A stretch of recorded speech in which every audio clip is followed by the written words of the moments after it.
Karnataka high court ने वज़ीर आला सिद्धरामैया की बीवी को मैसूर डेवलपमेंट अथॉरिटी मूडा स्कैंडल में नोटिस जारी किया है।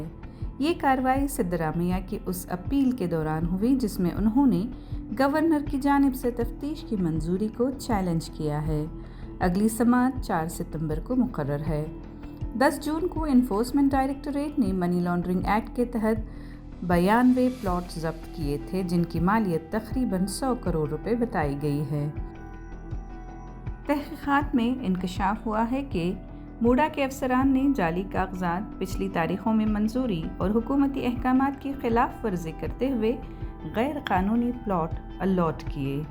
रिश्वतें नकद, बैंक ट्रांसफ़र और जायदाद की शक्ल में वसूल की गईं और उनकी तरसील कोऑपरेटिव सोसाइटीज़ और अफसरान के रिश्तेदारों और साथियों के अकाउंट्स के ज़रिए की गई। साबिक़ मूडा अफसरान की किरदार पर जांच जारी है। इन गैर कानूनी रकूम से करीबी रिश्तेदारों के नाम पर प्लॉट खरीदे गए थे।